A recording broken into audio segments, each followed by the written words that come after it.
अब हम देखते हैं प्रोटेक्शनिज्म।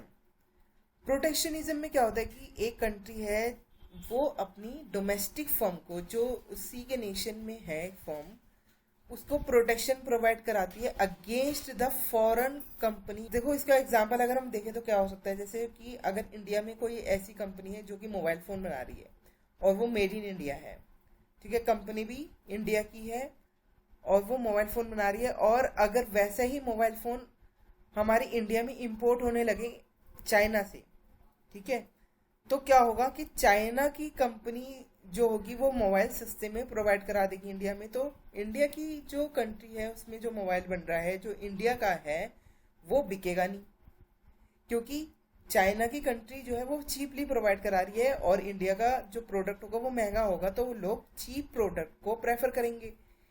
तो इससे क्या होगा, डोमेस्टिक फर्म जो होगी वो लुट पिट जाएगी। तो ऐसा ना हो, इसलिए एक जो इकोनॉमी होती है, गवर्नमेंट होती है, उसमें गवर्नमेंट प्रोटेक्शन प्रोवाइड कराती है डोमेस्टिक फर्म्स को। तो इसका पर्पस क्या है, जैसे पहला पर्पस अगर हम देखें तो सेविंग जॉब्स, जॉब सेव करती है। जैसे अगर कोई डोमेस्टिक फर्म है, अगर उसमें काम नहीं होगा तो जितने भी वर्कर्स हैं वो अनएम्प्लॉयड हो जाएंगे, और अगर वो अनएम्प्लॉयड हो गए तो उनकी जॉब लॉस्ट हो जाएगी और इकोनॉमी में अनएम्प्लॉयमेंट क्रिएट हो जाएगी। तो जॉब को सेव करने के लिए प्रोटेक्शनिज्म का इस्तेमाल करती है गवर्नमेंट। सेकंड है प्रोटेक्शन हाई वेजेस।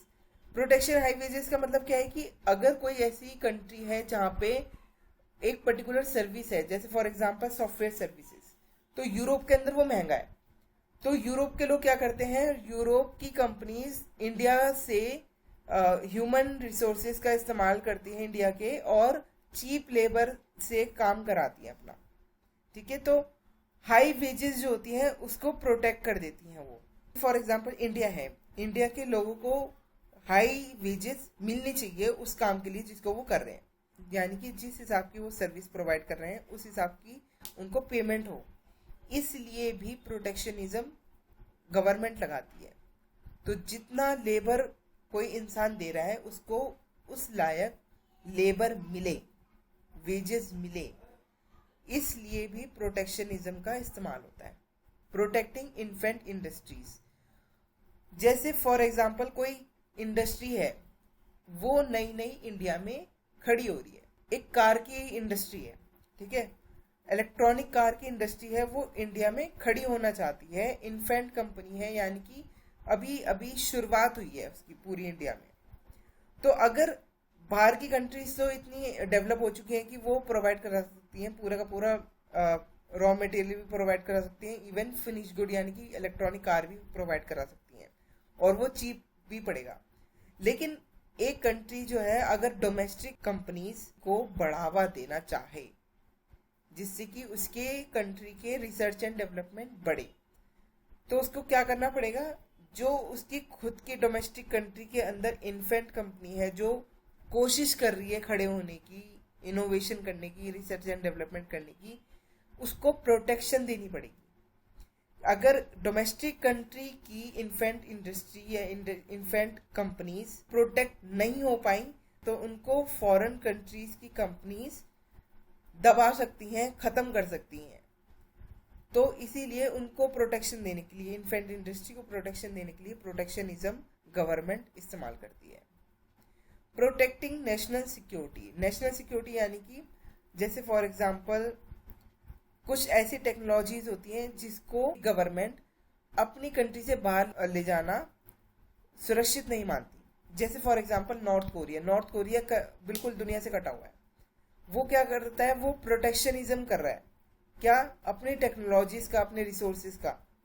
वो ये नहीं चाहता कि उसकी जो टेक्नोलॉजी है, उसके जितने भी रिसोर्सेज हैं, उनका किसी और कंट्री को पता ना चले।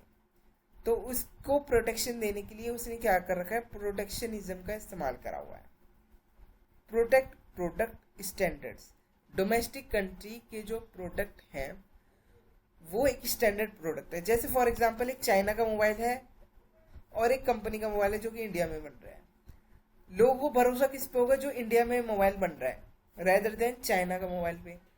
तो प्रोडक्ट स्टैंडर्ड यानी कि जो क्वालिटी है प्रोडक्ट की वो तभी हो पाती है जब कोई प्रोडक्ट हमारी कंट्री खुद की कंट्री से बिलोंग करता है, और जो फॉरेन कंट्री से बिलोंग करता है उस प्रोडक्ट के ऊपर लोगों की कम फेथ होती है, क्योंकि वो हो सकता है स्टैंडर्ड ना हो। तो प्रोडक्ट के स्टैंडर्ड को प्रोटेक्ट करने के लिए भी प्रोटेक्शनिज्म का इस्तेमाल होता है। अगला है रेज रिवेन्यू। अगर एक कंट्री बहुत ज़्यादा इंपोर्ट कर रही है तो अपना रिवेन्यू बढ़ाने के लिए वो इंपोर्ट ड्यूटी लगा सकती है, टैरिफ लगा सकती है। इससे क्या होगा, जो गवर्नमेंट है उसका रिवेन्यू बढ़ेगा। तो रिवेन्यू बढ़ाने के लिए भी प्रोटेक्शनिज्म का इस्तेमाल होता है। नेक्स्ट वीडियो में हम देखेंगे कि प्रोटेक्शनिज्म कैसे कैसे किया जाता है।